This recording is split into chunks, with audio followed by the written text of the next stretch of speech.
সম্প্রতি লক্ষ্য করা যাচ্ছে কোনো কোনো অসাধু ব্যবসায়ী আল্লামা দেলোয়ার হোসেন সাঈদী সাহেবের অডিও ভিসিডি নামে বেনামে বাজারে ছেড়েছে। এ বিষয়ে আমরা পরিষ্কারভাবে জানাচ্ছি, বিশ্বনন্দিত মুফাসসির ও জাতীয় সংসদ সদস্য আল্লামা দেলোয়ার হোসেন সাঈদী সাহেবের যাবতীয় তাফসির মাহফিল ও বিষয়ভিত্তিক আলোচনার অডিও, ভিডিও, সিডি, ভিসিডি ও ডিভিডি বাজারজাত করার জন্যে আমরা এককভাবে লিখিত অনুমোদন প্রাপ্ত। অন্য কোনো প্রতিষ্ঠানের এসব প্রোডাক্ট বাজারজাত করার কোনো রকম লিখিত অনুমতি আল্লামা সাঈদীর পক্ষ থেকে নাই। কোনো ব্যক্তি বা প্রতিষ্ঠান এ জাতীয় কাজে যুক্ত থাকলে তার বিরুদ্ধে আইনগত ব্যবস্থা গ্রহণ করা হবে। এ ব্যাপারে আল্লামা সাঈদী আমাদেরকে অনুমোদন দিয়েছেন। ক্রেতা সাধারণের প্রতি অনুরোধ, আপনারা নিম্নমানের প্রোডাক্ট ক্রয় করে প্রতারিত হবেন না। অরিজিনাল প্রোডাক্ট ক্রয়ের সময় সিএইচপি মনোগ্রাম ও সিলভার ডিস্ক দেখে নিন।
যাকাত হচ্ছে পবিত্র করে দেওয়া।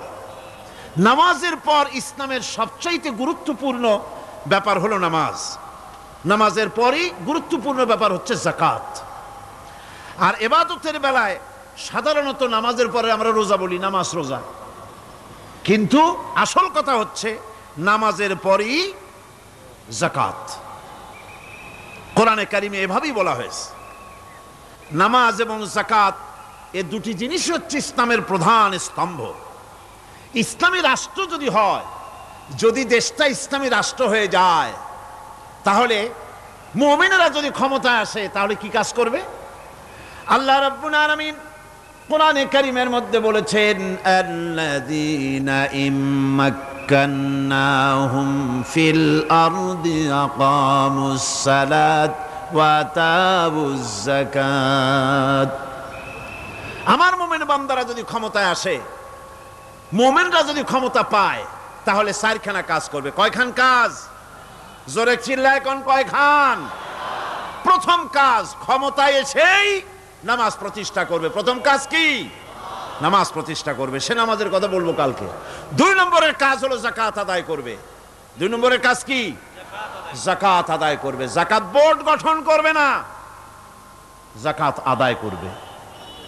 যে সরকার নামাজ প্রতিষ্ঠা করে না, সে সরকারের যাকাত বোর্ড করে যাকাত আদায় করার অধিকার থাকার কথা নয়। সুবিধাবাদ জিন্দাবাদ দিলে তো চলবে না। যাকাতের টাকা নিয়ে করেন কল্যাণমূলক কাজ, কিন্তু আল্লাহর হুকুম তো সেরকম না। আল্লাহর প্রথম হুকুম হলো নামাজ প্রতিষ্ঠা করতে হবে, তারপরে যাকাত আদায় করতে হবে।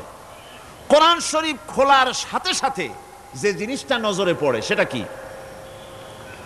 কোরআনে কারীম খোলার সঙ্গে সঙ্গে যে জিনিসটি নজর পড়ে তা হলো আলিফ লাম মিম যালিকাল কিতাবু লা রাইবা ফীহি হুদাল লিল মুত্তাকিন আল্লাযীনা ইউমিনুনা বিল গায়বি ওয়া ইউকিমুনাস সালাতা ওয়া মিম্মা রাযাকনাহুম ইউনফিকুন। এই কিতাবের মধ্যে কোনো সন্দেহ নাই, মুত্তাকিনদের জন্য এই কিতাব হেদায়েত, হেদায়েতের জন্য এসেছে। আর মুত্তাকি হচ্ছে তারা যারা নাকি গায়েবের প্রতি ঈমান আনে, অদৃশ্যকে বিশ্বাস করে, নামাজকে প্রতিষ্ঠা করে, আর আমি যে রিজিক দিয়েছি তার দ্বারা আমার রাস্তায় খরচ করে। ইসলাম নামাজের পরই যাকাতের জায়গাটা দিয়েছে। যেখানেই আছে আকিমুস সালাত, সেখানেই আছে ওয়াতুজ যাকাত। দেখছেন কি ধরনের একটা মিল, যেখানেই নামাজ প্রতিষ্ঠা করো সেখানে যাকাত আদায় করো। তার মানে হলো নামাজ সঠিকভাবে প্রতিষ্ঠা হতেই পারে না যাকাত ভিত্তিক অর্থ ব্যবস্থা পরিচালিত হওয়া ছাড়া। কারণ একটি গরিব মানুষ, পেটে খাবার নাই, সে নামাজ পড়তে যখন দাঁড়িয়েছে তার নিজের পেটে খাবার নাই, তার বাচ্চা অসুখে তড়পাচ্ছে, তার ছেলের পরীক্ষার ফি নাই, ফি দেওয়ার মতো পয়সা নাই, তার স্ত্রীর পরনে কাপড় নাই, নামাজ পড়তে দাঁড়িয়েছে, স্বাভাবিকভাবেই নিজের ক্ষুধার যন্ত্রণা, বিবি বাল বাচ্চার কষ্টের কথা এগুলি তার মনের মধ্যে তোলপাড় করে উঠবে। এ কথা আল্লাহর চাইতে আর কে ভালো বুঝবে? সেই জন্য আল্লাহ পাক বলেছেন আকিমুস সালাত ওয়া আতুজ যাকাত, নামাজ প্রতিষ্ঠা করো, যাকাত আদায় করো। নামাজ আর যাকাতকে পাশাপাশি রাখা হয়েছে। আর এই নামাজ আর যাকাত দুনিয়ার সমস্ত নবীদের উপর আল্লাহ ফরজ করেছিলেন। কোন সুবহানাল্লাহ। এ শুধু আপনার আমার নবীর উপরে না, দুনিয়ার সব নবীদের উপরে নামাজ আর যাকাত কি ছিল? ফরজ। হযরত ইব্রাহিম আলাইহিস সালাম এবং তার বংশের নবীদের কথা উল্লেখ করার পর আল্লাহ রাব্বুল আলামিন বলছেন ওয়াজআলনাহুম আইম্মাতান ইয়াহদুনা বিআমরিনা ওয়া আওহাইনা ইলাইহিম ফি'লাল খায়রাত ওয়া ইকামাস সালাতি ওয়া ইতাইজ যাকাত ওয়া কানু লানা আবিদিন। ওয়াজআলনাহুম আইম্মাতান, আমি সমস্ত নবীদেরকে নেতা বানাইছি। সমস্ত নবীরা কি? আর এক শ্রেণীর, কি বলবো আমি, আমার কাছে ভাষা আসতেছে না, এক শ্রেণীর ভদ্রলোক বলি, ওনারা বলেন নবীদের নেতা কওয়া যাবে না। আশ্চর্য কথা।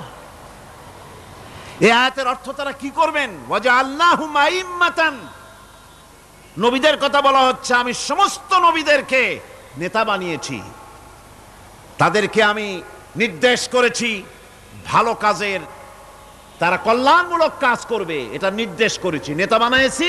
আর তাদেরকে বলেছি কল্যাণমূলক কাজ করার জন্য, নামাজকে প্রতিষ্ঠা করার জন্য, যাকাতকে আদায় করার জন্য। আর তারা সবাই ছিল আমার অনুগত, বাধ্যগত। নবীরা সব হলেন নেতা। নবীরা কি?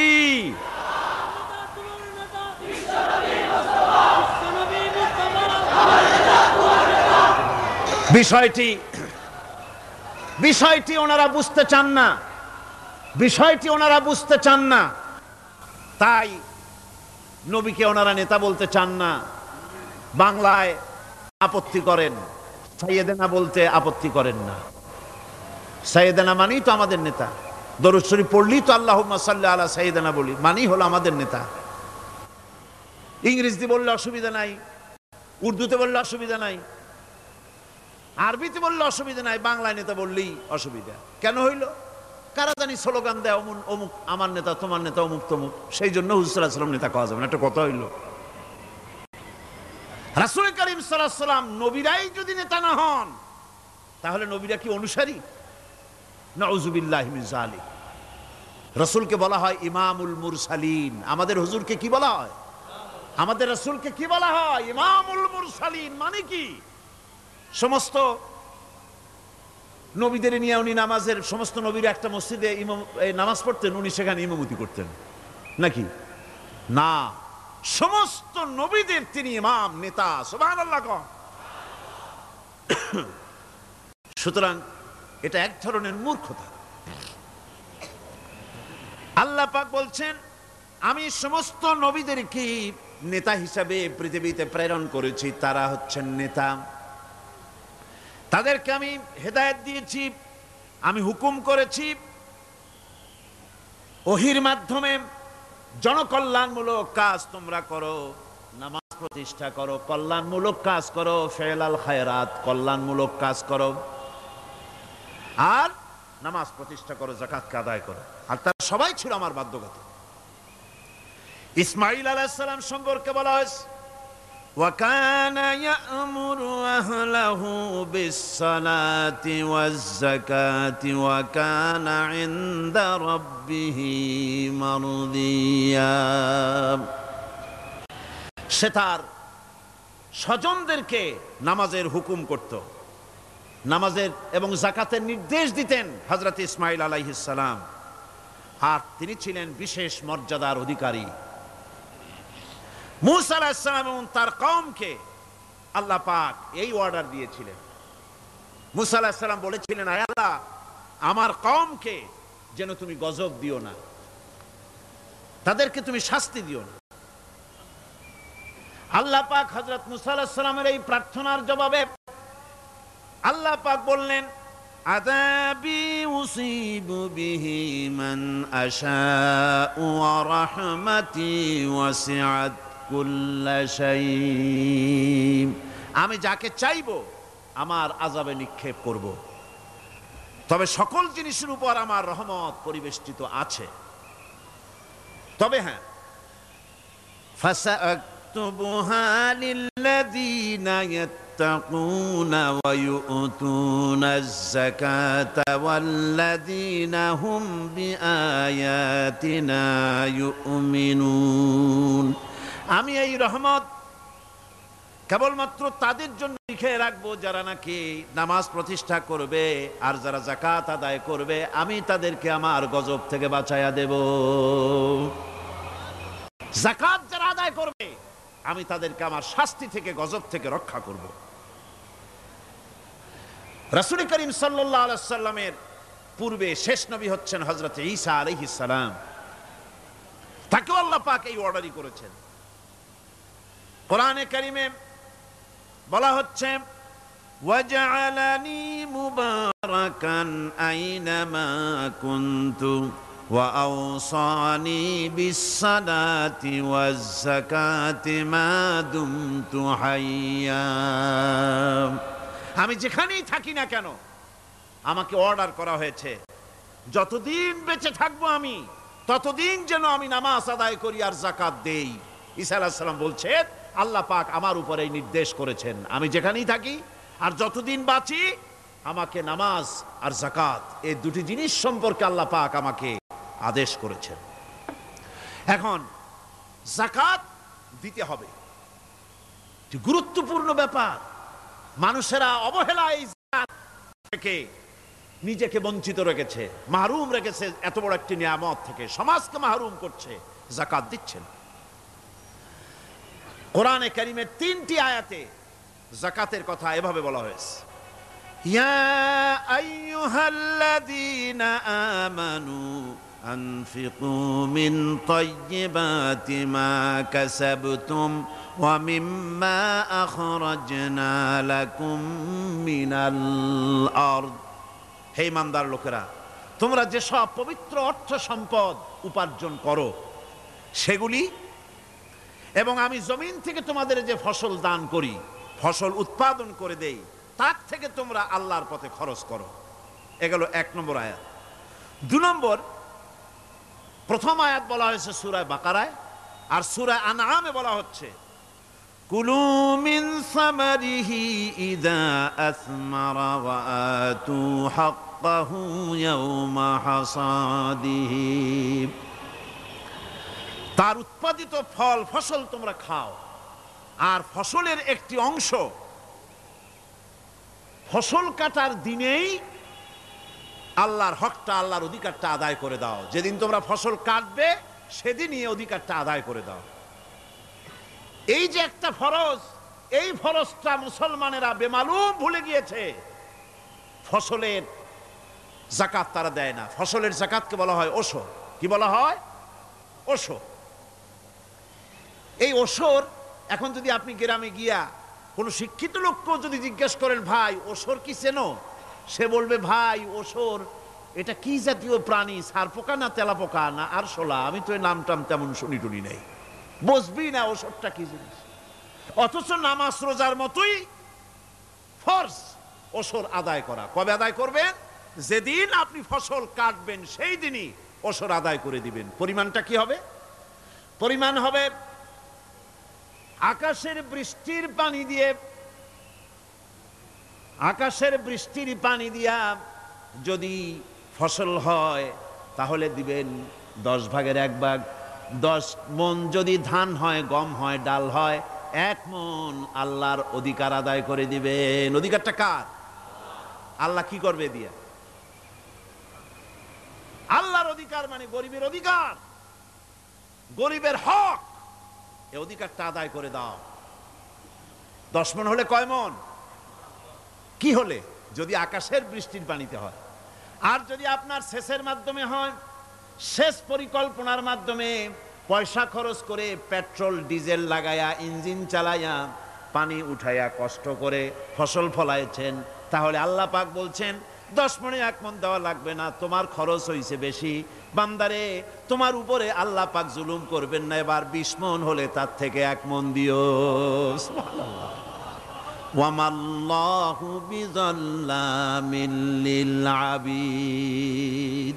আল্লাহ রাব্বুল আলামিন তার বান্দার উপরে জুলুম করেন না। সুবহানাল্লাহ কোন।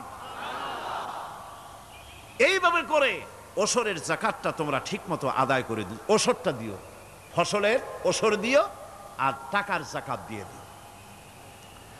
যারা এটা দিবে না তাদের সম্পর্কে আল্লাহ পাক সূরা তওবার ভিতরে বলেছেন, ওয়াল্লাযীনা ইয়াকনিজুনা আয-যাহাবা ওয়াল ফিদ্দাতা ওয়ালা ইউনফিকুনাহা ফি সাবিলিল্লাহি ফাবাশশিরহুম বিআযাবিন আলীম।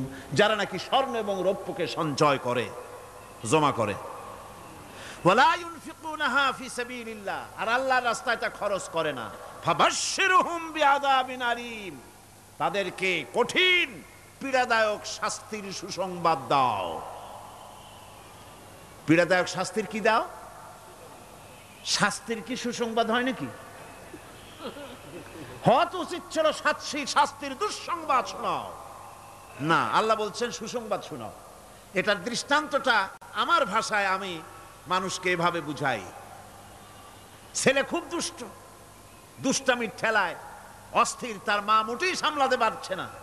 তখন মা বলে, বেটা আমার কথা তো শুনলি না, তোর বাবা আসুক, তারপরে আমি তারে নালিশ করব। এমন পিট্টি দেবে, মজা টের পাবি। তখন পিট্টি দিলে কি মজা লাগে নাকি? তার মানে শাস্তির তীব্রতা বুঝাবার জন্য বলা হচ্ছে, মজাটা টের পাবা। আল্লাহ রাব্বুল আলামিন বলছেন, কঠিন পীড়াদায়ক শাস্তির সুসংবাদ ওদের দাও, সোনা রূপা যারা জমা করে রাখে, যাকাত দেয় না, আল্লাহর রাস্তায় খরচ করে না। সোনা এখন পুরুষেরাও ব্যবহার করা আরম্ভ করছে। অবশ্য চিটাগংয়ে এমন কাম শুরু হয় নাই। ছাত্র, শিক্ষক, অফিসার গলায় একটা সোনার চেন, শীতের দিনেও সামনের বোতাম খুলে রাখে যাতে চেনটা সকলে দেখে। মিয়া সাহেব, এটা সোনার চেন না, জাহান্নামের আগুনের শিকল পড়েছ। পুরুষের জন্য এক রত্তি সোনাও হারাম। তোমার শরীরের সৌন্দর্য বাড়াবার জন্য স্বর্ণ ব্যবহার করতে পারবা না। স্বর্ণ রৌপ্য জমা করলো আর আল্লাহর রাস্তায় খরচ করলো না। রব্বুল আলামিন বলেন, ইয়াউমা ইউহমা আলাইহা ফি নারি জাহান্নামা ফাতুকওয়া বিহা জিবাহুহুম ওয়া জুনুবুহুম ওয়া যুহুরুহুম। একদিন আসবে এমন, যেদিন এই সঞ্চিত ধনরাশি, সোনা দানাগুলি জাহান্নামের আগুন দিয়ে জ্বালানো হবে। আর জাহান্নামের আগুন দিয়ে জ্বালায়া এইগুলি দিয়ে তার পিঠের উপরে আর পাঁজরে সিল মারা হবে জাহান্নামের আগুন দিয়া। বলা হবে, হাদা মা কানাজতুম লিআনফুসিকুম ফাযুকু মা কুনতুম তাকনিজুন। মজা চাখো, স্বাদ গ্রহণ করো, এ হলো তোমার সেই সঞ্চিত সম্পদ, সঞ্চিত ধনরাশি যা তুমি জমা করেছো আর আল্লাহর রাস্তায় খরচ করনি। এখন এর শাস্তি গ্রহণ করো।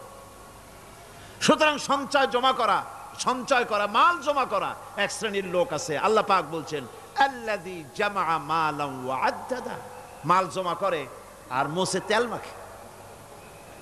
টেলিফোন করে, হ্যালো সোনালী ব্যাংকের ম্যানেজার সাহেব নাকি? বলে হ্যাঁ, দেখুন তো আমার ব্যালেন্সটা কত। উনি বললেন, বল্টু সাহেব আপনার ব্যালেন্স হচ্ছে 50,77,372 টাকা 79 পয়সা। তখন মোজ ঘষে, আতর লাগায়, তেল মাখে, আর মনে মনে আনন্দ হয়, আরো কিছু জমা করতে পারলেই তো কোটির কোটায় পৌঁছে যাব। আল্লাযী জামা মালান ওয়া আদ্দাদা, মাল জমা করে আর গুনতে থাকে, আল্লাহর রাস্তায় খরচ করে না। আল্লাহ রাব্বুল আলামিন বলছেন খুয মিন আমওয়ালিহিম সাদাকাতান তুতাহহিরুহুম ওয়া তুযাক্কিহিম বিহা, তাদের অর্থ সম্পদ থেকে যাকাত উসুল করে তাদেরকে পবিত্র করে দাও। যাকাত আদায় করার মানেই হলো তার সম্পদগুলি পাক হয়ে গেল। কোন আলহামদুলিল্লাহ, সম্পদ পাক হয়ে গেল, পবিত্র হয়ে গেল। আর যেই সম্পদের যাকাত দেওয়া হয় না, আল্লাহর রাস্তায় খরচ করা হয় না, তা সম্পূর্ণরূপে অপবিত্র, নাপাক। কি পরিমাণ সম্পদের নিসাবটা কেমন হবে? নিসাব হবে 52.5 তোলা রৌপ্য যদি আপনার কাছে থাকে, আপনি বাজার দর হিসাবে যাকাত দিবেন। স্বর্ণ 7.5 তোলা পর্যন্ত যদি হয়ে যায়, তাহলে অবশ্যই বাজার দর হিসাবে প্রতি বছর তার যাকাত দিবেন। ছাগল যদি 40টা থাকে যাকাত দিবেন, গরু যদি 30টা থাকে তাহলে যাকাত দিবেন। যাকাতের মাসলাটা খুবই কঠিন, যেখানে সেখানে গিয়ে জিজ্ঞেস করে এর জবাব পাওয়া সুকঠিন হয়ে যাবে। এই জন্য মাল পবিত্র করার জন্য, জাহান্নামের কঠিন শাস্তি থেকে বাঁচার জন্য আমি আপনাদেরকে উপদেশ দেব, সাজেশন করব, পরামর্শ দেব একটা বই পড়ার জন্য। বইটা লেখক হচ্ছেন আল্লামা ইউসুফ আল কারজাবী। বর্তমান আসরে, এই বর্তমান বিশ্বের একজন সাহসী মুফাক্কির ইসলাম, কাতার ইউনিভার্সিটির শরিয়া ফ্যাকাল্টির ডিন। তার লেখা ফিকহুজ যাকাত, বিশাল এই আরবি গ্রন্থের অনুবাদ করেছেন অনুবাদ রাজ্যের রাজা, এদেশে ইসলামী আন্দোলনের, এই ভূখণ্ডের পুরোধা ইসলামী আন্দোলনের বর্তমান সব নেতাদের ওস্তাদ আল্লামা হযরত মাওলানা আব্দুর রহিম সাহেব রাহিমাহুল্লাহ, আল্লাহ তাকে জান্নাতুল ফেরদাউসের মেহমান বানায় নিক, জোরে কোন আমিন। তিনি এটার অনুবাদ করেছেন ইসলামে যাকাতের বিধান। ইসলামে, নামটা মনে রাখেন, ইসলামে যাকাতের বিধান। ইসলামী ফাউন্ডেশন বইটা বের করেছে, এত বড় 2টি খণ্ড। এই বইটি আপনারা সংগ্রহ করবেন, ইসলামের যাকাত বিধান, বইটি আপনারা সংগ্রহ করবেন মনে করে। এখন যাকাতের নিসাব আমি বললাম, এবার বলবো যাকাতের খাত। আমি যা বলতেছি এগুলি আমার বানানো নাকি? আল্লাহর কথা বলছি। কার কথা? আল্লাহর কথা। যাকাত কোথায় কোথায় ব্যয় করবেন, কারে কারে দিবেন? আল্লাহ রাব্বুল আলামিন বলেন ইন্নামাস সাদাকাতু লিল ফুকারাই ওয়াল মাসাকিন ওয়াল আমিলিনা আলাইহা ওয়াল মুআল্লাফাতি কুলুবুহুম ওয়া ফির রিকাব والغارمين وفي سبيل الله وابن السبيل فريضة من الله والله عليم حكيم। সূরা তাওবার মধ্যে আল্লাহ পাক যাকাত কোথায় কোথায় দিবেন খাতগুলি আল্লাহ বলে দিচ্ছেন। কোন আলহামদুলিল্লাহ। যেখানে সেখানে যাকাত দেওয়া যাবে না। যাকাতের জন্য খাত হচ্ছে 8টা। যাকাতের জন্য খাত কয়টা? 8টা। 8টি খাতে আপনার যাকাতের টাকা আপনি ব্যবহার করবেন, ব্যয় করবেন। প্রথম দিবেন ফকিরদেরকে। প্রথম দিবেন কাদেরকে? ফকির। ফকির কারা? ফকির হচ্ছে নিজের জীবন জীবিকায় অন্যের মুখাপেক্ষী, তারপরে শিশু, এতিম, বিধবা, জীবন চালানো খুবই কষ্টকর, অভাবগ্রস্ত লোক, এরা হচ্ছে ফকির। আর মিসকিন হচ্ছে যারা নিজেদের প্রয়োজন উপযোগী অর্থ উপার্জন করার সামর্থ্য নাই, আর মানুষের কাছে আত্মমর্যাদার কারণে হাত পাততেও পারে না। এক কথায় এক গরিব ভদ্রলোক। আল্লাহ কোরআন শরীফ বলেছেন যে এদের চেহারা দেখে বুঝো জ্বর পেটে খাবার নাই, অথবা সে অসুবিধায় আছে, চেহারা দেখে বুঝে তাকে সাহায্য করো। সে এমন শরীফ মানুষ আছে না, আমাদের সমাজে লোক এরকম আছে না, আছে কি না? ঘরের মধ্যে 3 দিনও রান্না হয় নাই, কিন্তু দাড়ি টাড়ি সুন্দর করে আশ্রয়া জামাটা পরিপাটি করে গায়ে দিয়ে বেরোচ্ছে, কারোর কাছে হাত পাতে না, তার সরাপাতে তার ভদ্রতায় বাঁধে। ওনার সরাপথে বেঁধেছে, উনি চাবেন না কারো কাছে, কিন্তু উনাকে যিনি সৃষ্টি করেছেন সে আল্লাহ রাব্বুল আলামিন শোনায় দিচ্ছেন, বান্দারা আমার ওই গরিব ভদ্রলোককে খাবার দাও। ওরা হচ্ছে মিসকিন। এরপরে আমিলিন, 3 নম্বরে আমিলিন, অর্থাৎ যারা যাকাত, সরকারিভাবে যাকাত যারা আদায় করে, সেই আদায়কারীদেরকে এই যাকাতের টাকা দিয়ে তাদের সম্মানী দিতে বলা হয়েছে। ইসলামী গভর্নমেন্ট আসলে যাকাত তো আর আপনার খুশি মতো থাকবে না, যাকাত দিতে আপনি বাধ্য হবেন। যাকাত দিতে আপনি বাধ্য হবেন। যাকাত আদায় করবে গভর্নমেন্ট। কে আদায় করবে? গভর্নমেন্ট আদায় করবে, আর গভর্নমেন্ট ডিস্ট্রিবিউট করবে। ওয়াল মুআল্লাফাতিল কুলুব, মনতুষ্টির জন্য, যাদের মন জয় করতে হবে, এই ধরনের লোকদেরকে। ওয়ার রিকাব, আর গলদেশের মুক্তিদানের জন্য। ওয়াল গারিমিন, আর ঋণগ্রস্ত ব্যক্তি, তাও আবার এমন পর্যায়ের যে ঋণ পরিশোধ করতে গেলে যদি তার এমন অবস্থা হয় যে তার কাছে যাকাত দেওয়ার মতো টাকা থাকে না, এরকমের অবস্থা যদি হয় তাহলে যাকাতের টাকা দিয়ে তার ঋণ পরিশোধ করে দেওয়া যেতে পারে। ফি সাবিলিল্লাহ। এরপরে হচ্ছে জিহাদের রাস্তায়। জিহাদের রাস্তা মানে জিহাদ যখন শুরু হবে, সেই জিহাদের ময়দানে আপনি বন্দুক রাইফেল কিনে দেওয়ার সাহায্য করবেন সেটা নয়, কিন্তু শুধু এটাকে বোঝানো হয় নাই। ফি সাবিলিল্লাহ বলতে বোঝানো হয়েছে আল্লাহর রাস্তায় সংগ্রামরত সব ব্যাপারে আপনি সাহায্য করবেন, ইসলামী আন্দোলনের জন্য করবেন। যারা ইসলামের জন্য বইপত্র লেখে তাদের জন্য করবেন, যদি পয়সায় কুলাতে না পারে সেখানে সাহায্য করবেন। ইসলামী আন্দোলনকে বিজয় করার জন্য সাহায্য করবেন। এক কথায় আল্লাহর রাস্তা বলতে যা বুঝায় এগুলিকে দিবেন। ইবনে সাবিল, এরপরে পথিক মুসাফির। পথিক মুসাফির সে যদি বাড়িতে ধনী থাকে, ঢাকায় ধনী, কিন্তু চট্টগ্রামে এসে সর্বহারা হয়ে গেছে, টাকা পয়সা সব লুটপাট হয়ে গেছে, এখন বাড়ি ফেরার উপায় নাই, যাকাতের টাকা দিয়ে তাকে সাহায্য করা যেতে পারে। এই 8টি খাতে এভাবে যাকাত দেওয়ার জন্য আল্লাহ খাত সৃষ্টি করেছেন। কয়টা খাত হলো? 8টা খাত। ইসলাম যাকাত ভিত্তিক অর্থ ব্যবস্থা কায়েম করে, আর অনৈসলামিক সরকার সুদ ভিত্তিক অর্থ ব্যবস্থা কায়েম করে। যাকাত আর সুদের মধ্যে পার্থক্য কি? যাকাত হচ্ছে, এক কথায় বুঝাই, ব্যাখ্যা দেব না, এক কথায় বুঝাবো। যাকাত হচ্ছে ধনীদের কাছ থেকে নেও, গরিবদেরকে দাও। আবার শুনুন, যাকাত হচ্ছে ধনীদের কাছ থেকে নাও, গরিবদেরকে দাও। আর সুদ হচ্ছে গরিবদের কাছ থেকে নাও, ধনীদেরকে দাও। টাকায় টাকা টানে, একজনে শুনছিল টাকায় টাকা টানে, সে মনে করলো কেমনে টাকায় টাকা টানে।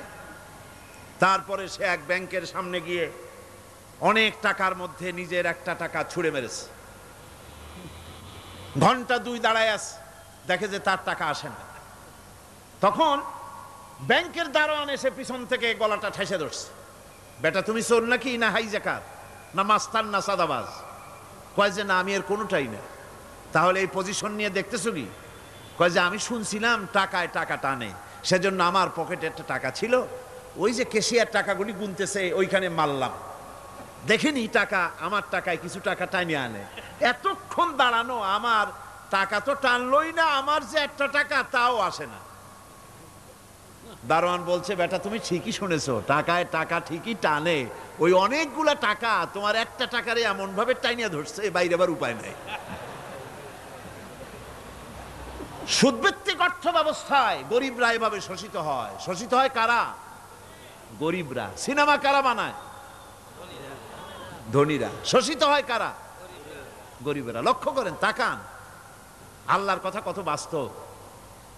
ধনীরা সিনেমা বানায়, শোষিত হচ্ছে গরিবেরা। রিক্সা চালায়, ঠেলা গাড়ি চালায়, মাথার ঘাম পায়ে ফেলেছে, পরিশ্রান্ত হয়েছে, বিকাল বেলায় সেই টাকা নিয়ে যাচ্ছে বাজার করতে। সিনেমা হলের সামনে যায় দেখে সর্বনাশ, যুবকারটা যুবতীর জড়ায় ধরছে দুই হাত দিয়া, নিচে লেখা কি যে প্রেম আর কত যে জ্বালা। বেচারা গরিব মানুষ মাথা গরম হয়ে গেছে এটা দেখিয়া, যে বাইরে যদি এত জ্বালা, ভিতরে না জানি কত মজা। যে টাকা দিয়ে চাউল কিনতো সেই টাকা দিয়া টিকিট কিনে সিনেমায় ঢুকলো। এর মাথা ঘামানো পয়সাগুলি পাইল কে? বড় লোকই পেল। বড় লোকেরা ব্যাংকে টাকা রাখে, গরিব মানুষেরা ব্যাংক থেকে টাকা লোন নেয়। কৃষি লোন নিল, গরু কিনলো, বীজ কিনলো, সার কিনলো। আকাশ থেকে বৃষ্টি হলো না, অনাবৃষ্টি অতিবৃষ্টি খরার কারণে ফসল হলো না। ব্যাংক কি তার লোন মাফ করবে? তার সুদ মাফ করবে? শেষ পর্যন্ত গরুটা বেচা, মায়ের হাতের বউর হাতের শেষ চুরি গাছা বিক্রি করে লোন পরিশোধ করলো। বড় লোকের টাকা ওখানে ছিল, ওই টাকায় আরো টাকা গিয়ে জমলো, আর গরিব ফতুর হয়ে গেল। এই জন্য আল্লাহ পাক বলেছেন সুদ হচ্ছে ওয়াহাল্লাল্লাহুল বায়া ওয়া হাররামা রিবা। আল্লাহ পাক ব্যবসাকে করেছে হালাল, সুদকে করেছেন হারাম। এই সুদের মধ্যে ৭০টি গুনাহ, তার ছোট্ট গুনাহ হলো নিজের মায়ের সাথে জিনা করা। জোরে কোন নাউজুবিল্লাহ। মায়ের সাথে জিনা করার চাইতেও নিকৃষ্ট, এটা হলো ছোট গুনাহ। টের পাইছেন? এইটাই হলো ছোট গুনাহ। তাহলে বড় গুনাহ কি? বড় গুনাহ হচ্ছে আল্লাহ আর তার রাসূলের সাথে যুদ্ধ করা। নাউজুবিল্লাহ পড়ে। সুতরাং এই সুদভিত্তিক অর্থ ব্যবস্থার, এই সুদভিত্তিক অর্থ ব্যবস্থাকে নির্মূল করে দিয়ে ইসলাম যাকাত ভিত্তিক অর্থ ব্যবস্থা কায়েম করেছিল, যার ফলে মানুষ খেয়ে পরে সুখে শান্তিতে বসবাস করেছে। চুরি নাই, ডাকাতি নাই, জেনা নাই, ব্যভিচার নাই, হত্যা নাই, ধর্ষণ নাই।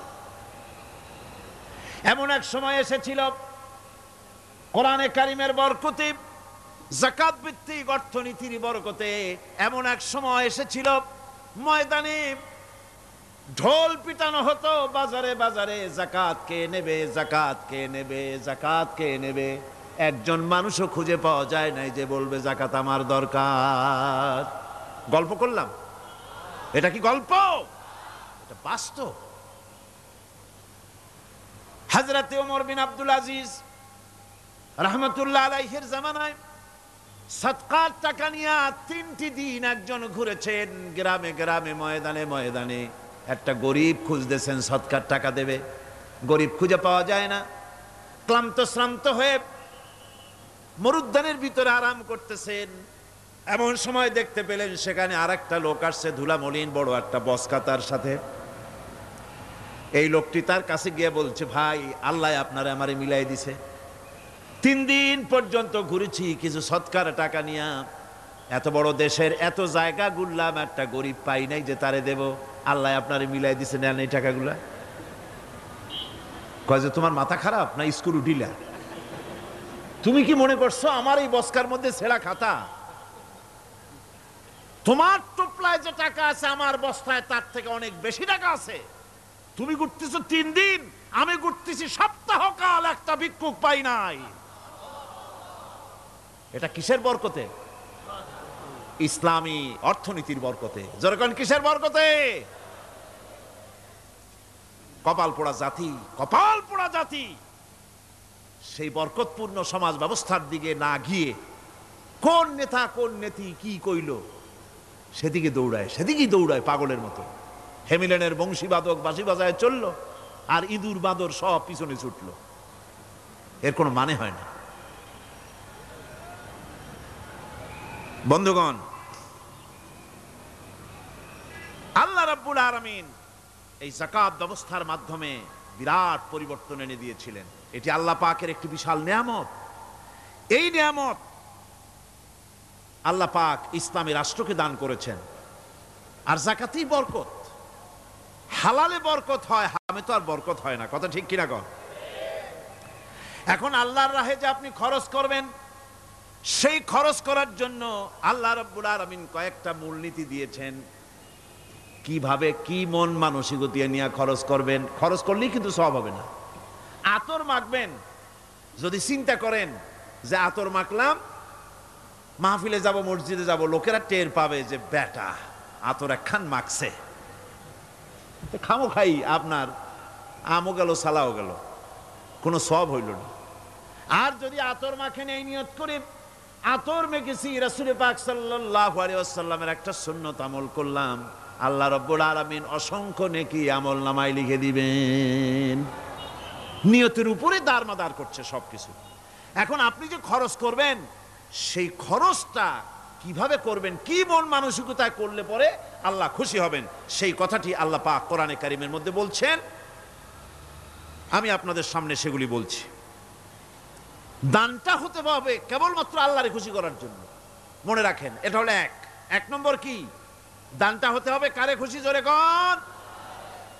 আল্লাহ পাক বলছেন, ওয়ামা তুনফিকুনা ইল্লা ইবতিগা ওয়াজহিল্লাহ, তোমরা যা কিছু খরচ করো তাতে আল্লাহর সন্তুষ্টি লাভ করা ছাড়া মনের মধ্যে অন্য কিছু যেন লক্ষ্য না থাকে। শুধুমাত্র আল্লাহর সন্তুষ্টি মনের মধ্যে তোমরা রাখবে। আর কাউকে কোন জিনিস দিয়ে তার কাছে অনুগ্রহ প্রকাশ করতে পারবে না। আমি তোমার এই উপকার করছিলাম, তুমি নেমক হারামের মতো আজ কথা বলো, এরকম বলে না? কাউকে কিছু দিয়ে অনুগ্রহ প্রকাশ করবা না, তার মনে ব্যথা দিবা না।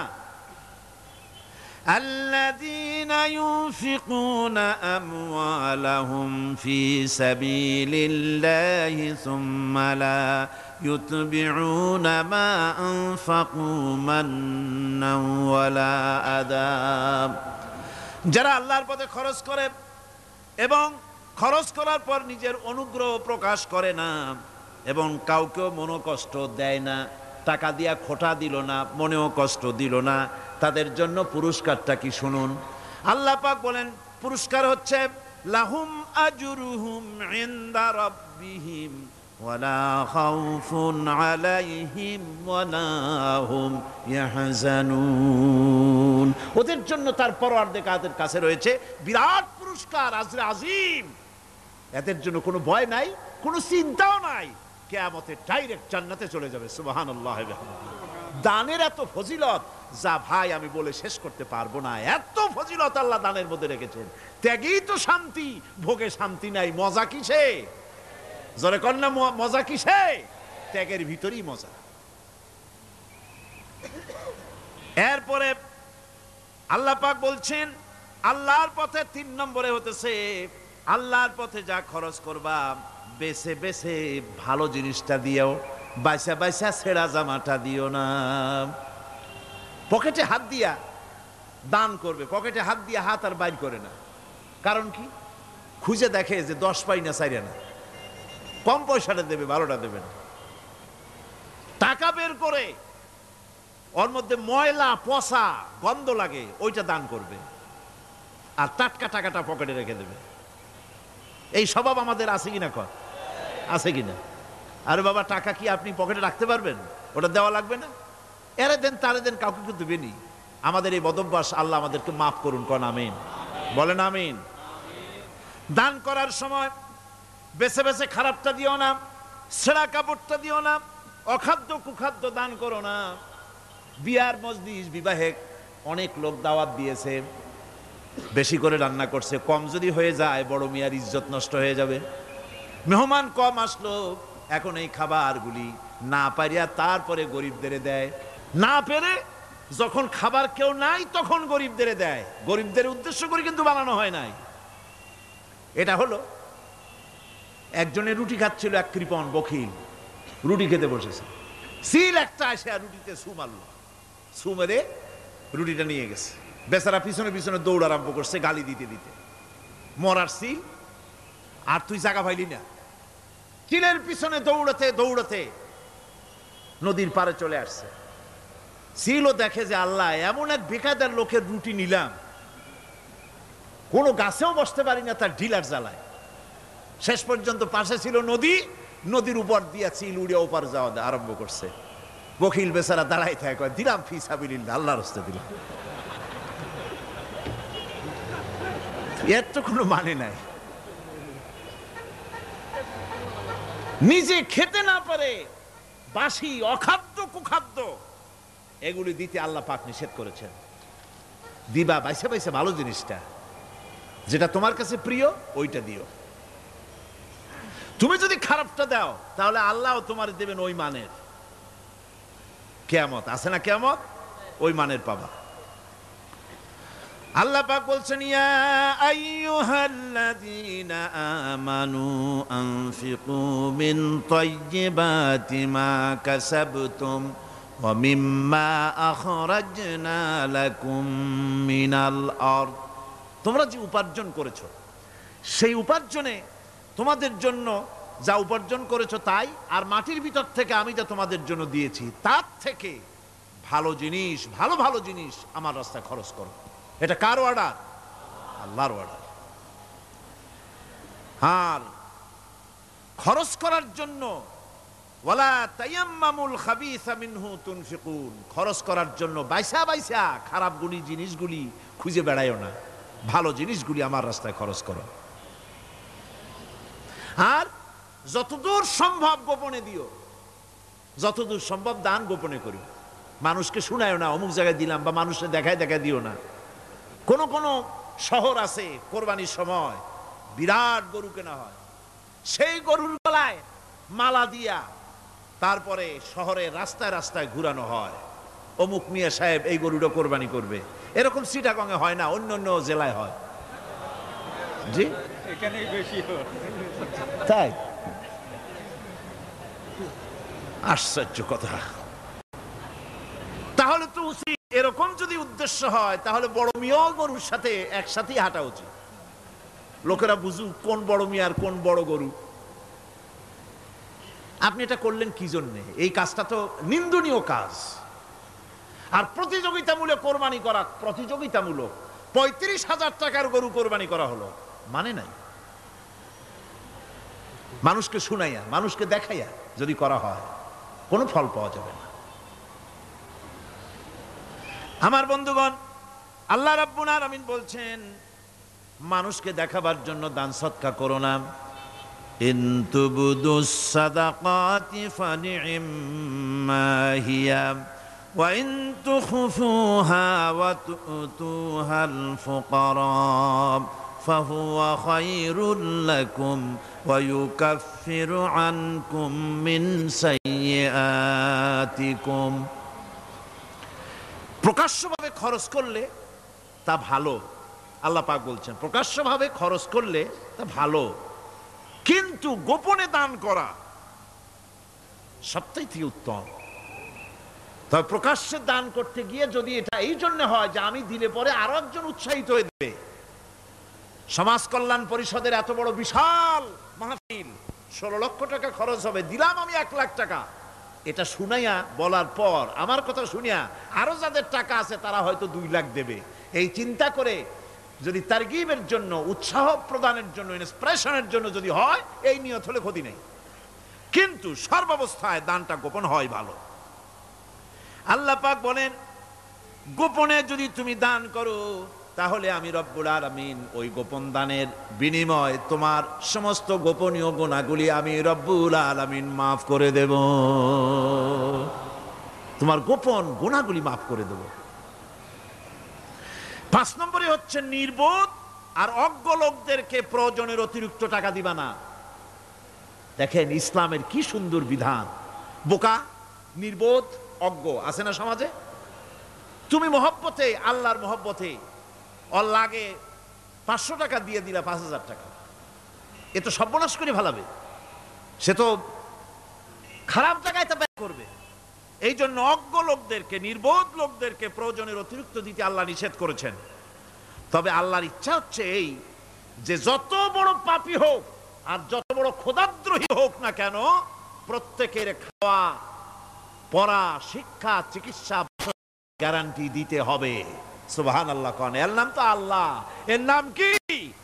আল্লাহ পাক, যার ভেতরে কোনো কার্পণ্যতা নাই। আল্লাহরে মানলেও আল্লাহ খাইতে দেন, না মানলেও দেন, সকলকেই দেন সমভাবে।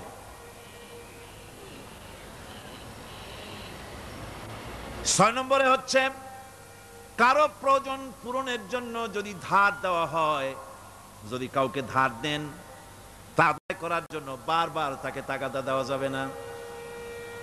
একথা শুনে যারা ঋণগ্রস্ত আছেন তারা আবার এই সুবিধাটা নিয়েন না।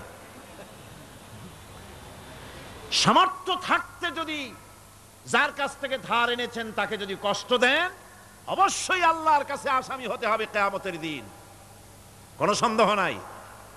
আর যে ব্যক্তি ধার দিয়েছেন তিনি যদি বুঝতে পারেন যে এই লোকটি আসলেই নিয়ত ভালো কিন্তু দিতে পারতেছে না, তাহলে এমন লোককে বারবার তাগাদা দিতে আল্লাহ নিষেধ করেছেন। তাকে শরম দিও না, তাকে সময় দাও। وَإِنْ كَانَ ذُو عُسْرَةٍ فَنَذِرَةٌ إِلَى مَيْسَرَةٍ وَأَنْ تَصَدَّقُوا خَيْرٌ لَكُمْ إِنْ كُنْتُمْ تَعْلَمُونَ। ঋণগ্রস্ত ব্যক্তির আর্থিক অবস্থা খারাপ হলে সচ্ছল হওয়া পর্যন্ত তাকে সময় দাও। আর তাকে যদি ক্ষমা করে দিতে পারো সেটা তো অনেক ভালো কথা, আল্লাহ তোমার প্রতি রহম করবেন। যদি ক্ষমার তাকে যদি সে দিতেই পারবে না এমন অবস্থা যদি হয়, তাহলে তাকে তুমি ক্ষমা করে দিও। কিছু সংখ্যক লোক আছে যারা ধার নিয়ে আসলেই ফাঁকি দিতে চায়, আছে না এমন সমাজে? না নাই? কিছু লোক আছে ধার নেয়, ভাই দেব 1 মাসের মধ্যে, কোনো সন্দেহ নাই। 6 মাস যায় তারপরেও দেয় না, অন্য কাজ করে মিটাই, অন্য কাজ মিটায়, কিন্তু এর টাকা পরিশোধ করে না। এরকম লোকও আছে, তারা আল্লাহর কাছে দায়ী হবে। একবার পত্রিকায় দেখেছিলাম কার বাড়িতে কার্টুন দিয়েছে, বাড়িতে বিরাট সাইনবোর্ড লাগাইছে কুকুর হইতে সাবধান। তার বন্ধু বলছে, ভাই তুমি কুকুর কিনলে কবে? কয় যে না, কুকুর কিনি নাই, সাইনবোর্ড লাগাইছি পাওনাদারদেরকে ঠেকাবার জন্য, যাতে সহজে বাড়ির মধ্যে না ঢোকে। এই চালাকিটা আর কেউ বুঝুক আর না বুঝুক, আল্লাহ পাক তো খুব ভালো করেই বোঝেন। 7 নম্বরের কথা হলো দান করার ব্যাপারে, যে আপনি দান করতে করতে যা আছে সব ফতুর করে ফেলাবেন, এটা কিন্তু ইসলাম চায় না। আপনার সন্তান সন্ততিকে বঞ্চিত করে, স্ত্রী পুত্রকে বঞ্চিত করে সমানে দান করবেন, ঘরে না খায়া থাকবেন, এই অবস্থা যেন না হয়। খরচ করবেন কি? আল্লাহ পাক বলছেন, وَيَسْأَلُونَكَ مَاذَا يُنْفِقُونَ قُلِ الْعَفْوَ। নবী আপনাকে প্রশ্ন করা হয় কি খরচ করব, আপনি বলুন প্রয়োজনের অতিরিক্ত জিনিস যেটা আছে সেটাই আল্লাহর জন্য খরচ করে দাও। তোমার প্রয়োজন যখন মিটে গেছে, ব্যাংকের মধ্যে অসংখ্য টাকা জমা রাখা খালি গুনতেছে বসে বসে, তা না করে অভাবগ্রস্ত মানুষদের প্রয়োজন মিটাও। খরচ করার ভিতরে আর খরচ না করার ভিতরে ভারসাম্য রক্ষা করতে হবে। ولا تجعل يدك مغلولة إلى عنقك ولا تبسطها كل البسط فتقعد ملوما محسورا। তোমাদের দানের হাত গুটায় একেবারে গলার সাথে বেঁধে রেখো না, আবার এমন বেশি ছেড়েও দিও না, কারণ এর ফলে তোমাকে অনুতপ্ত হওয়া লাগতে পারে, কার্পণ্যতাও না হয়, আর দিতি জমের মতো দিয়ে সব ফতুরু না হয়ে যাও। দুটোর মধ্যে ব্যালেন্স হতে হবে। আর 8 নম্বরে কথা হচ্ছে এই যে এই দানের উপযুক্ত কারা। আপনি তো যাকাত দিবেন কাদের, সে কথা আল্লাহ বলে দিয়েছেন, আগে বলা হয়েছে না? কয়টা খাতে দিবেন? মাশাআল্লাহ, মনে আছে আপনাদের। আর এমনি সাধারণ দান সাদকা কাদেরকে দিবেন, উপযুক্ত পাত্র কারা, তার একটা লিস্ট আল্লাহ দিচ্ছেন। وَبِالْوَالِدَيْنِ إِحْسَانًا وَبِذِي الْقُرْبَى وَالْيَتَامَى وَالْمَسَاكِينِ وَالْجَارِ ذِي الْقُرْبَى। নিজের পিতামাতা, নিকট আত্মীয়, ইয়াতীম, মিসকিন এবং আত্মীয় প্রতিবেশী, তাদেরকে দিবে। আমি কিন্তু এখন যাকাতের কথা বলছি না, মা বাপকে যাকাত দেওয়া যাবে না। এটা হচ্ছে দান, সহযোগিতা করা, ইহসান করা। এই ইহসান মা বাপকে, প্রতিবেশী আত্মীয় যারা, মিসকিন যারা, এতিম যারা, অনাত্মীয় প্রতিবেশী যারা, চলার সাথী, প্রবাসী এবং নিজের চাকর চাকরানি যা কিছু আছে, এই সকলকেই এই সাহায্য করতে হবে, একথা আল্লাহ বলে দিয়েছেন। এবং আমরা যে আয়াত আলোচনা করতেছি সে আয়াতের ভিতরেও এই ফিরিস্তি আল্লাহ পাক বলে দিয়েছেন। আল্লাহর রাস্তায় যারা দান করবে তাদের সম্পর্কে আল্লাহ বলছেন এখন, মাসালুল লাযীনা ইউনফিকুনা আমওয়ালাহুম ফি সাবিলিল্লাহি কামাসালি হাব্বা। আল্লাহর রাস্তায় খরচ করা এর দৃষ্টান্ত হলো একটা দানার মতো, যেই দানাটা থেকে 7টা ডাল বেরিয়ে গেল। ফি কুল্লি সুমবালাতিন মিআতু হাব্বা, একটা দানা থেকে 7টা ডাল বেরোলো, এক একটা ডালে 100 করে দানা হলো, সব মিলাইয়া 700 দানা হয়ে গেল। ওয়াল্লাহু ইউদাইফু লিমান ইয়াশা ওয়াল্লাহু ওয়াসিউন আলিম। আল্লাহ পাক বলেন, এই পৃথিবীতে একটা দানায় 700 দানা যে আল্লাহ রাব্বুল আলামিন তোমার হাতে ধরায় দিলেন, সে আল্লাহ পাকের ব্যাংকে যদি টাকা জমা রাখো, আল্লাহর রাস্তায় যদি খরচ করো, 700 গুণ বাড়াইয়া আল্লাহ তোমার হাতে ধরাইয়া দিবেন। ওয়াল্লাহু ইউদাইফু লিমান ইয়াশা, আর আল্লাহ ইচ্ছে করলে এর থেকেও বেশি তোমাকে দান করবেন। সুবহানাল্লাহ কোন জোরে। আর এই দান করতে হবে মরার আগে। কোন সময় দেবেন কোন? আমার দেশে বহু মুসলমান আছে যারা বলে, হুজুর আসি আপনাদের পিছনে, যা বলেন আসি, জীবন দিয়া দেব। এরা খুব চালাক, জীবন দিতে চায়, মাল দিতে চায় না। আল্লাহ তো আগে জীবন চায় নাই, আল্লাহ আগে কি চেয়েছেন? কন্যা আল্লাহ আগে কি চেয়েছেন? আল্লাহ চেয়েছেন মাল। ওয়াতুজাহিদুনা ফি সাবিলিল্লাহি বিআমওয়ালিকুম ওয়া আনফুসিকুম। আল্লাহ পাক বলেন, জিহাদ করো আমার রাস্তায় মাল দিয়ে আর জান দিয়ে। মাল দাও আগে, মাল না দিয়া যদি আগে মরে যাও, মালটা তো থেকেই গেল। সুতরাং মাল আগে আমার রাস্তায় দাও। দেবা কখন? মরার আগে দাও। ওয়ানফিকু মিম্মা রাযাকনাকুম মিন ক্বাবল আইয়াতিয়া আহাদাকুমুল মাউত। আমার রাস্তায় খরচ করো মৃত্যু আসার আগে।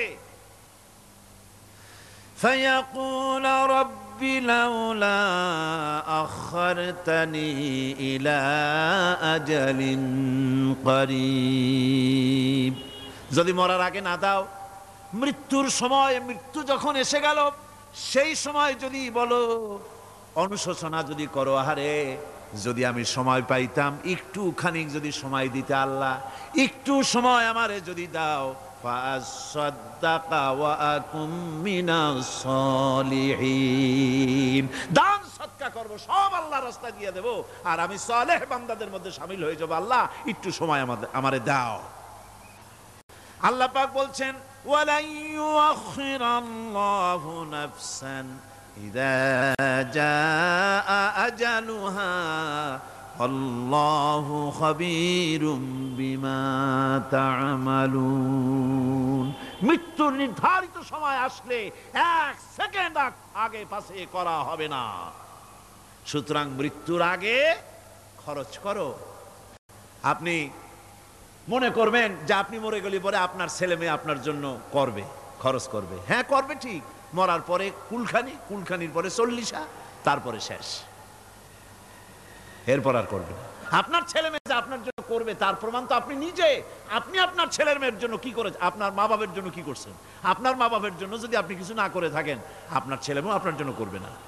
সুতরাং নিজের কাজ নিজে করেন। আপনার পিঠ যদি চুলকায়, আর নাতিরে যদি বলেন, নাতি পিঠটা চুলকায় দাও, সে যে জায়গায় চুলকাবে আপনি করবেন উত্তর দিকে, সেই উত্তর দিকে, দক্ষিণ দিকে, উপরে, নিচে, পিঠে, পাছার কাছে, যে জায়গায় আঙ্গুল দেবে আপনি করবেন ওখানে না, আবার আরেকটু উপরে দাও, আরেকটু পাশে দাও, জায়গা মতো পড়বেই না। আর কষ্ট করে নিজের হাতটা যদি পৌঁছাইতে পারেন জায়গা মতো পড়ে, একবার চুলকানি মারলেই চুলকানি শেষ, ঠিক কিনা? সুতরাং আপনি অন্যের উপরে ভরসা না করে নিজের খরচ নিজেই করে যান, নিজের কাজ নিজে করে যান, আল্লাহর রাস্তায় খরচ করে যান, বেশি পরিমাণে খরচ করেন। যত খরচ করবেন আল্লাহ রব্বুল আলামিন রাজি হয়ে যাবে। কোন সুবহানাল্লাহ। তাবুকের যুদ্ধের জন্য, তাবুকের জিহাদের জন্য আল্লাহর নবী চাঁদা চেয়েছিলেন। চাঁদা করা কোনো নাজায়েজ জিনিস না, তবে চাঁদাবাজ নাজায়েজ। মানুষকে কষ্ট দিয়ে পয়সা জবরদস্তিমূলক আদায় করা। 10,000 টাকা দিবেন মিয়া, 10 লাখ টাকা দিতে হবে, এত টাকা পাবো কে? আরে মিয়া পাবেন কই? রাইফেলের বাট দেখায়, তারপরে জামা প্যান্টের কাছে চুলকাতে গিয়া রিভলভারের বাট দেখায় দেয়। দেবেন না, আমার লোক এসে আদায় করে নিয়ে যাবে, তোমার বাপ দেবে কবরে উঠা। এটা জায়েজ নাই। কথা বুঝতে পেরেছি? রাসূল করিম সাল্লাল্লাহু আলাইহি ওয়াসাল্লাম সাহায্য চেয়েছেন, সাহায্য। রোমকদের সঙ্গে যুদ্ধ হবে, সাহায্য লাগবে, যার কাছে যা আছে নিয়ে আস। মহিলারা কানের দুল খুলে দিল, নাকের ফুল খুলে দিল, গলার হার খুলে দিল। মানুষেরা সাহাবায়ে কেরাম টাকা করি উজাড় করে দিতে লাগলেন। এত হলো, হুজুরকে দেখা যায় না, স্তূপ হয়ে গেছে, সোনা দানা টাকা পয়সা অস্ত্রপাতির স্তূপ। হুজুর বলছেন তোমরা তো সবাই দিলে, আমার আবু বকর কোথায়? হযরত সিদ্দিক আকবর রাদিয়াল্লাহু তাআলা আনহু তিনি ছিলেন এক পিলারের আড়ালে, খামের আড়ালে, সেখান থেকে বেরিয়ে এসেছেন, হাতে 70টা পোটলা। হুজুর দেখেন হযরত আবু বকরের চোখে পানি, হুজুরের হাতে পোটলাটা উঠাই দিলেন। নবীজি পোটলা খুলে ছাড়লেন, কয়েক কেজি গম পড়লো আর কয়েকটা দিরহাম পড়লো। হুজুর হযরত আবু বকরের দিকে তাকায় দেখেন সিদ্দিক আকবর রাদিয়াল্লাহু তাআলা আনহুর চোখের থেকে পানি পড়ে দাড়ি ভিজে ভিজে পড়তেছে। আল্লাহর নবী বলেন, ও সাহাবীরা, তোমরা সবাই মিলে আজকে যে দান করেছো, সব দানের যত মর্যাদা হয়েছে তার থেকে একা আবু বকরের দানের মর্যাদা আল্লাহর কাছে বেশি হয়ে গেছে।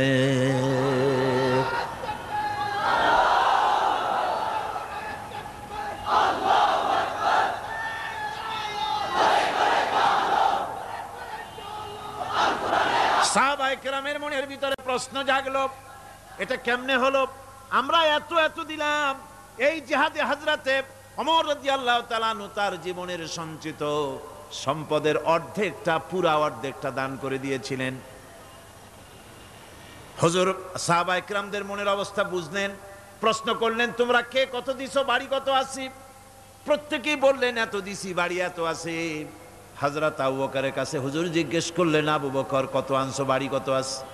হযরত আবু বকর বলেন, ইয়া রাসূলুল্লাহ, আল্লাহ পাকের নামে কসম করে বলি, আমি আবু বকরের ঘরে আল্লাহ আমি আবু বকরের বাড়িতে জাগতিক সম্পদ বলতে যা বুঝায় সব এনে রাসূল করিমের কদম মোবারকে হাজির করেছি। আমি আবু বকরের ঘরের ভিতরে এখন আল্লাহর তার রাসূল ছাড়া কোনো জিনিস বাকি নাই, সব এনে দিয়েছে। আমার ভাইয়েরা, এই জন্য আল্লাহ রাব্বুল আলামিন দানের ভিতরে বিরাট ফজিলত রেখেছেন।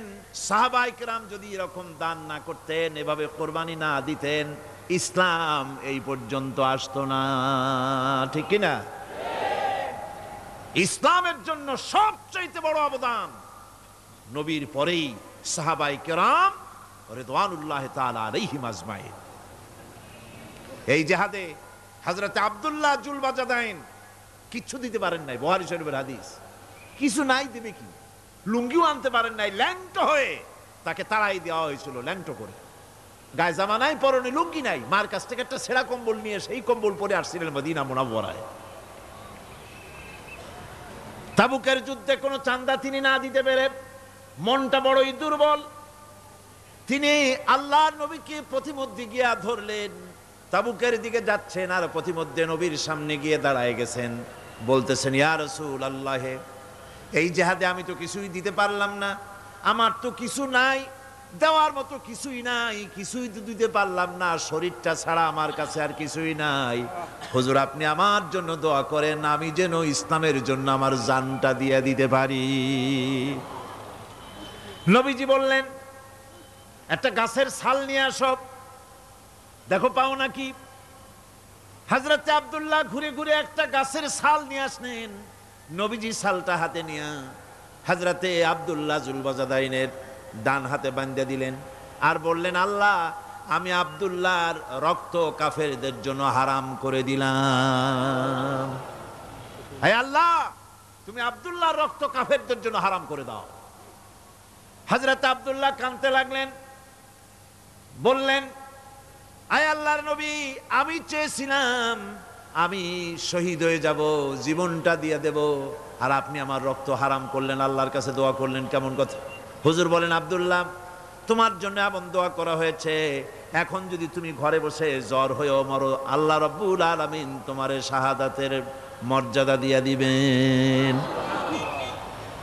তাবুকের প্রান্তরে যাওয়ার পর রাসূলের কাছে খবর এলো, হযরতে আব্দুল্লাহ তীব্র কঠিন জ্বরে ভোগার পর তিনি ইন্তেকাল করেছেন। হুজুর বললেন, তার জন্য কবর খোঁড়ো। বুখারী শরীফের হাদিসে এসেছে, আব্দুল্লাহর জন্য কবর খনন করা হলো। একজন কবরের ভিতরে নেমে দাঁড়ালেন, দুইজনে আব্দুল্লাহর লাশ নিয়ে আসতেছি, একজনে পাশে আলো ধরিয়ে দাঁড়িয়ে আছেন, ছোট্ট টিমটিমে একটা আলো জ্বলতেছে কবরের পাশে। কবরের ভিতরে যিনি দাঁড়ানো, তিনি বলতেছেন, লাশ যারা বহন করতেছো তোমাদের ভাইয়ের প্রতি আদব করো, আদব করে নিয়ে আসো, মর্যাদার সাথে নিয়ে আসো। কবরে যিনি দাঁড়ায় আব্দুল্লাহর লাশ ধরলেন, তিনি আর কেউ নন, তিনি বিশ্বনবী জনাবে মুহাম্মদুর রাসূলুল্লাহ সাল্লাল্লাহু আলাইহি ওয়াসাল্লাম। আল্লাহর নবী নিজ হাতে হযরতে আব্দুল্লাহ জুলবাজাদাইনের লাশ ধরে কবরের মধ্যে শোয়াই দিলেন। এরপরে কবরের উপরে হুজুর উঠে আসলেন, নিজের হাতে কবরের উপরে মাটি দিলেন আর বললেন, তোমরা আমার কাছে যারা আছো সরে যাও। ওনারা সরে দাঁড়ালেন। আল্লাহর নবী কবরের উপরে দুই হাত বিছায় দিয়া নবীজি বলতে লাগলেন, আয় আল্লাহ রব্বুল আলামিন, আজকের সন্ধ্যা পর্যন্ত আমি এই আব্দুল্লাহর উপরে রাজি ছিলাম, আয় আল্লাহ তুমিও আব্দুল্লাহর উপরে রাজি খুশি হয়ে যাও। হযরতে আব্দুল্লাহ বিন মাসউদ রাদিয়াল্লাহু তাআলা আনহু চিৎকার মেরে কেঁদে উঠছিলেন, যে হারে, আজকের কবরে আব্দুল্লাহর লাশ না হয়ে যদি আমার লাশটা হইতো। আল্লাহর দ্বীনের জন্য এমন খরচ তারা করেছেন, এভাবে তারা খরচ করেছেন, নিজেদের জীবন দিয়েছেন, জান দিয়েছেন, মাল দিয়েছেন। অনেক মানুষ আছে, কারা জয় হবে, কারা জিতবে, তাদেরকে পয়সা দাও, যারা জিততে পারবে না তাদের পয়সা দিও না। বড় বড় ধনী মানুষ আছে, দিতে পারে 5 লাখ 10 লাখ, দেয় মাত্র 500 টাকা। আবার যাদের উপরে ধারণা ওরা বুঝি জিতে যাবে, তাদের দেয় 2, 5, 10 লাখ 1 কোটি পর্যন্ত দিয়ে দেয়। আছে না? আছে। আল্লাহ পাক বলেন, ওয়ামা লাকুম আল্লা তুনফিকু ফি সাবিলিল্লাহ, আল্লাহর পথে খরচ করার ব্যাপারে তোমাদের আপত্তি কেন? কি হয়েছে তোমাদের? কেন আল্লাহর পথে খরচ করতে পারো না? ওয়ালিল্লাহি মিরাসুস সামাওয়াতি ওয়াল আরদ, অথচ আসমান এবং জমিনের সব কিছুর মালিকানা কার? আল্লাহর না। ওয়াজ তো আমি করি, গলায় অসুবিধা হলে আমার হবে, আপনাদের তো হওয়ার কথা না। শুনতে শুনতে গলা ভাঙছে। আকাশ আর জমিনে যা কিছু আছে সবটার মালিক কে? আল্লাহর নাম কি? যেমনটি জোরে নেওয়া উচিত ছিল গায়ের আওয়াজ দিয়া, গলার আওয়াজ দিয়া, তেমন আওয়াজ দিছিলেন না, দিলের থেকেও বড় আওয়াজ হইত। গায়ের শক্তি দিয়ে আল্লাহ পাকের নাম নেন। আকাশ জমিন সব কিছুর মালিকানা কার? সে আল্লাহ রাব্বুল আলামিন বলেন, লা ইয়াস্তাবি মিনকুম মান আনফাকা মিন ক্বাবলিল ফাতহি ওয়া ক্বাতালা। আল্লাহ পাক বলছেন, তোমাদের মধ্য থেকে যারা আল্লাহর রাস্তায় অংশগ্রহণ করে, যারা লড়াই করে, আর যারা খরচ করে বিজয়ের পূর্বে, যারা লড়াই করে না আর খরচ করে না বিজয়ের পূর্বে, তারা কখনো সমান নয়। সুদিনে বসন্তের কোকিল হবা, ইন্নি মাকুম, আমরাও আপনাদের সাথে ছিলাম, এটার কোনো দাম নাই। সুতরাং ইসলামের বিজয় আসবে ইনশাআল্লাহ। বলেন ইনশাআল্লাহ। ইসলামের বিজয় আসবে। বিজয় আসার পর এরপর আপনার টাকা দিয়া হবেটা কি? তখন টাকার অসুবিধা হবে না ইনশাআল্লাহ। এখন টাকা দরকার, ইসলামের জন্য এখন পয়সা দরকার। জান খুলে টাকা দাও, প্রাণ খুলে পয়সা দাও। যারা ইসলামের কথা বলে, যারা ইসলামের আন্দোলন করে, কলেজে করে, বিশ্ববিদ্যালয় করে, মাঠে করে, ময়দানে করে, আল্লাহর দ্বীন প্রতিষ্ঠার জন্য খেয়ে না খেয়ে যারা কষ্ট করে, দু হাতে তাদের দাও। বিজয় আসার আগেই দাও। আল্লাহ পাক বলছেন। কে বলছেন? আমার বন্ধুগণ, আল্লাহ রাব্বুল আলামিনের পথে এভাবে খরচ করায় আল্লাহ রাব্বুল আলামিন খুশি হয়ে যান। তাই তার পথে খরচ করতে হবে। সবশেষে একখানা হাদিস আপনাদের শোনাই। ওয়ান আবি হুরায়রা রাদিয়াল্লাহু তাআলা আনহু قال قال رسول الله صلى الله عليه وسلم السخي قريب من الله وقريب من الجنة قريب من الناس بعيد من النار। হযরত আবু হুরায়রা রাদিয়াল্লাহু তাআলা আনহু বলেন, রাসূল করিম সাল্লাল্লাহু আলাইহি ওয়াসাল্লাম বলেছেন, দানকারী আল্লাহর নিকটতম, দানকারী আল্লাহর নিকটতম, দানকারী বেহেশতের নিকটতম, দানকারী মানুষের নিকটতম, দানকারী জাহান্নাম থেকে দূরে সরায় দেন আল্লাহ। দানকারী বেহেশতের কাছে, আল্লাহর কাছে, মানুষের কাছে, আর জাহান্নাম থেকে অনেক অনেক অনেক দূরে। ওয়াল বাখিলু বাঈদুম মিনাল্লাহ বাঈদুম মিনাল জান্নাহ বাঈদুম মিনান নাস কারীবুম মিনান নার। আল্লাহর নবী বলেন, বখিল ব্যক্তি, যে ব্যক্তি কৃপণ, সে আল্লাহ থেকে দূরে, সে বেহেশত থেকে দূরে, সে মানুষ থেকে দূরে এবং জাহান্নাম থেকে একেবারেই নিকটে। নাউযুবিল্লাহ। কোন নাউযুবিল্লাহ।